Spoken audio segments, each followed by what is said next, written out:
About 7 years ago, just after my fifth child was born, I burnt out. This video is about how that happened and what finally helped me feel like myself again.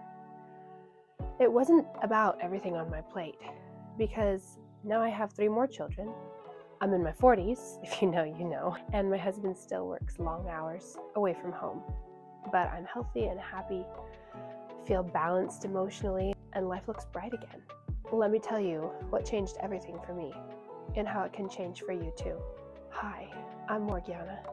I'm mom to 8 kids that I homeschool, and so you know I've been there. I'm passionate about helping mothers who care deeply about their kids' mental and emotional health, happiness, and freedom. Not just when they're little, but throughout their lives. Because parenting is the ultimate long game. If that's you, and you also want health, happiness, and freedom, you're in the right place. So like, subscribe, and see what I have for you. My 4 little daughters and I were walking up the hill, 2 in the stroller, 2 clinging to the sides. My husband had been gone for 2 weeks, and we just couldn't stay in our tiny basement apartment anymore. So despite the brutal California heat, we went outside. Because the apartment was built on a hill, the only way to go was down.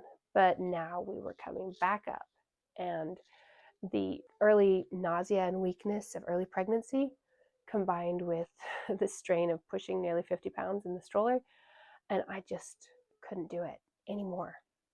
I just sat down in despair when the house was even within sight. I could not take one more step. Feeling like a failure once again, I called my mom to come and get me. It seemed ridiculous to call somebody to come from farther away to get me to my goal just in sight, but I had tried, and I just couldn't. As mothers, so much is asked of us. Just the very existence of our children calls upon us to give everything we can for what they need, emotionally, physically, mentally. And taking it seriously, as good mothers do, oftentimes leaves us feeling overwhelmed, stuck, like failures, exhausted, as much from that constant awareness and effort as from those sleepless nights with the newborns, or the questions and tantrums of toddlers, or the endless mess and chatter of older kids. But as bad as that was, it wasn't my worst day. One day at church, I realized that instead of feeling uplifted and connected, I felt angry and sad. I didn't want to go. Although I loved my spiritual home and I loved the teachings, I felt judged. I knew I was lacking. People were always saying, "You are enough." And I wanted to throw it back in their faces. I am enough? Are you kidding? Can't you see the many ways I'm failing? Can't you see the ways that I'm not enough, despite my best intentions? And you saying so only makes me more aware of the lie of it, despite my best efforts, my deep intentions for good. I recently learned a new word, a new term. It's called somatic overload. I wouldn't have known it back then, but it perfectly describes what I was feeling. It's caused by consistently managing, soothing, or controlling others' emotions at the expense of your own well-being. It leads to feelings of being numb, of being tired but wired, where you can't get enough rest no matter how much time off you get or no matter how many naps you take. You feel numb or frozen, like you're going through the motions, but with a deepening cynicism and detachment. And that is when I broke. Some people break loudly and dramatically, and everybody knows. Some of us break quietly, and no one can tell unless they're close. My husband knew that something was off, but we chalked it up to postpartum hormones.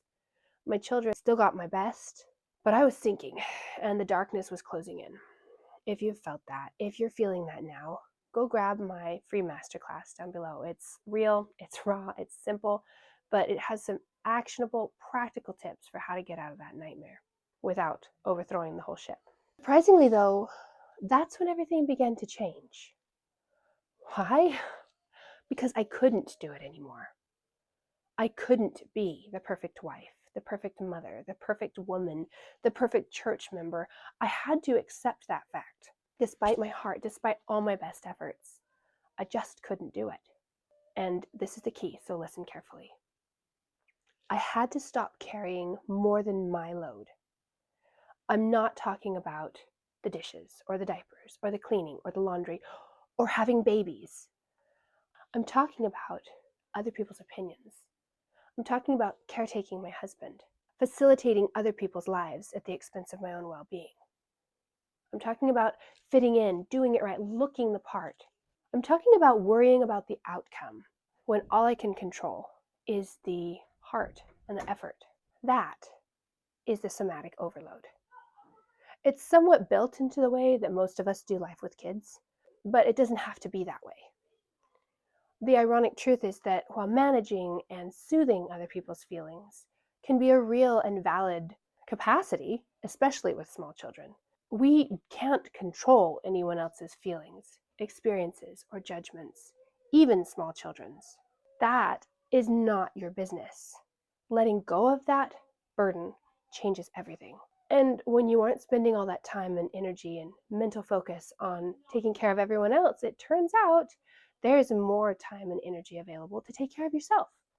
My mom came and saved me that day on the hill, but she can't save me every time, despite the many times before and since that I've wished she could. And many of us don't have a mom like that you can even call on. When we take back the investment that we're sinking into carrying the load that's not ours, we can mother ourselves. We can care for ourselves in a way that actually does more to uplift, soothe, and comfort those around us, as well as ourselves, than all of the efforts that we had already been spending on that in the first place. I still wake up tired these days. Baby number 8 is an active, tiny toddler, and she prefers her nursing at night. And her 3-year-old sister wants to sleep in the nest in between daddy and mama. So I don't get much sleep, still. But I'm not burnt out. I'm not exhausted. I'm not ready to throw in the towel. I feel like myself again. I can embrace this season with joy and gratitude, fully aware of my imperfections and usually unbothered by them. This is life, on its own terms. If you're still struggling with that, you don't quite know how to stop seeking external validation and start building your own self-worth instead, go watch my video on that, and I'll see you there.